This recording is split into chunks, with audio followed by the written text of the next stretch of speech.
Traditionally, as we all know, especially in India, animal welfare is the least of the priorities. When we design homes, we primarily design homes for humans, and animals are usually kept in sheds. Will the cows be really happy? Out here, the difference that we see is, yes, they have all the space that they need as animals because they also have the dignity. Gaughar is a project which rethinks how we design for animals with dignity, with empathy, and how we can integrate existing facilities into a larger campus.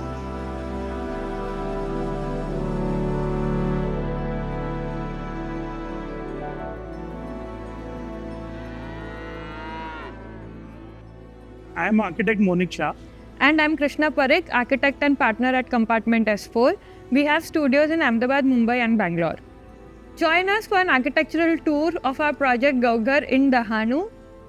To watch premium videos and access PDF ebooks with plans, please log on to buildofy.com. The link is in the description below. The campus is located in Dahanu within a 350-acre mango orchard, and it's a school for tribal welfare. The Gaushala is one part of the campus.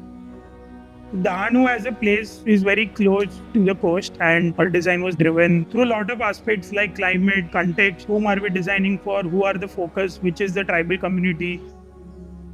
Our client for this project was Somaya Group. This is one of their other campuses which is based in Dahanu.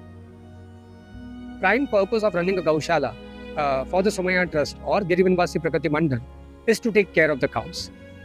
We run the Gaushala not for profit. The biggest focus was having this open cowshed. Mukta Gotha is what we call it.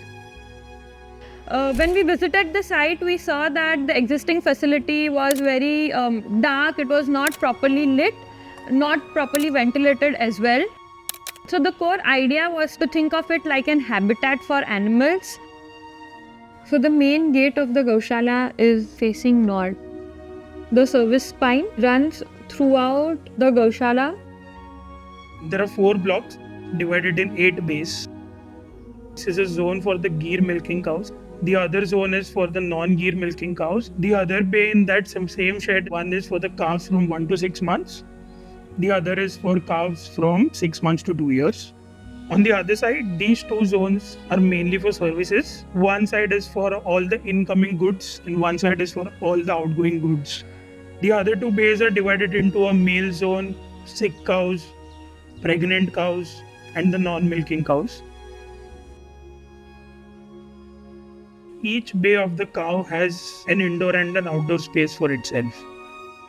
The initial footprints of the building were about 5 to 6 feet inside. We extended the inside space to about 3.5 meters. The shed, just like a dry space for the cows, this outside area with all the trees is almost like a courtyard.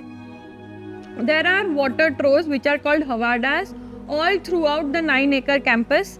These Hawadas are done underneath large trees which become places to rest during hot afternoons. त्याच्यानंतर पूर्ण दूध वगैरे काढून झाल्यानंतर खाना वगैरे सर्व देऊन झाल्यानंतर ज्या गायी आहेत ना तिकडे सावलीत पण बसू शकतात किंवा तिकडे बसायचं असलं तिकडे पण बसू शकतात. तर आता बरेचसे सुधारणा केलेले आहे. This specific zone is for the male cow that we have made in the second Gotha. When we were detailing the food trough, so the trough it's called a gaman in the local language, to make sure that cows do not destroy it. So this entire wall, it was cast as one single RCC element. We had to consider that these sharp edges would sort of harm them. We created these round wooden sections on top. Because of this detail, there are fewer accidents. Each of the gamans have a water spout where for fresh water while they want to drink. One major reason of adding fan is to keep the cows mosquito free when they are hovering all around them. So one thing we have done to strengthen the metal columns at the same time give the feel of a tree trunk is by adding these round metal caps. Through our observations across multiple cow sheds that we have studied and we have built, cows need a scratching surface. We added wooden brackets and a wooden extension to the existing metal truss and extending the roof by about 5 feet. The cow flooring is out of bricks, which keeps the floor moist, which keeps their adder and underbelly in very good health. 90% of the gobar is hand-picked, the remaining 10% is used as a plaster over the brick floors, which makes it more and more weather-resistant, weatherproof, and more earthy for the cows to sit on. There are small doors which can be used by the people running the Gaushala to do some kind of maintenance or some kind of cleaning in the shed to pick up the gobar which eventually comes here. The service corridor is lined by these brick flooring inlays, and in the center is the Jaisalmer China mosaic kind of a flooring. On one side of the brick flooring is the cow shed, on the other side are all the services related to the Gaushala. In the roof, we have given a cutout and we've added these transparent sheets. It lets a lot of natural soft light diffuse inside the Gaushala so that we have a well-lit space throughout the day. The brick jalis on both the ends are porous and they let the Gaushala breathe, so there's a lot of wind flowing in. One very important thing in a cow shed is how the gutters are made, because this is one of the make or break elements. It's directly related to the hygiene, the smell, the dunginess. We basically made a plinth wall which also worked as a gutter. There are water tanks beneath these gutters which separate waste from wastewater, and they separate urine also from the other excreta that is happening in the cow shed itself. Everything that is going inside the Gaushala and everything which is coming out of the Gaushala, all these products are utilized in some form or the other, either within the campus or outside of the campus, and it creates a closed loop so that waste is managed properly. We have these stone walls which form the bases of all the structure, and arches are used as lintels. Certain areas, these arches are kept open so that the cows inside can have a view outside. We have also done a bamboo false ceiling below the tin roofs to add an entire layer of insulation. So it's an entire hollow bamboo which we have put without any strips, without any cuts, no splits.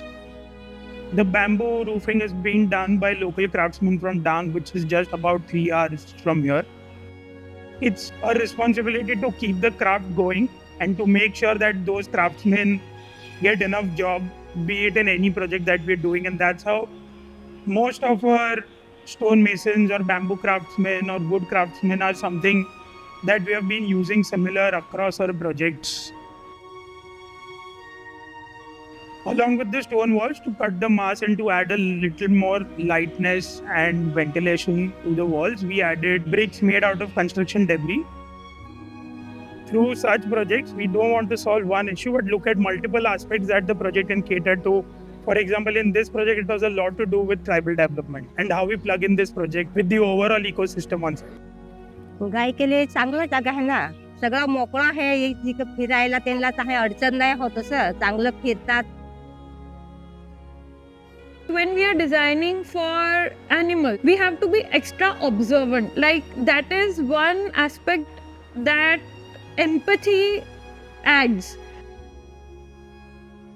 The main significant impact that the architecture of this Gaushala has been is on the health of the cattle itself. There has been no deaths in the Gaushala after we designed and remodeled it due to any illness that has spread.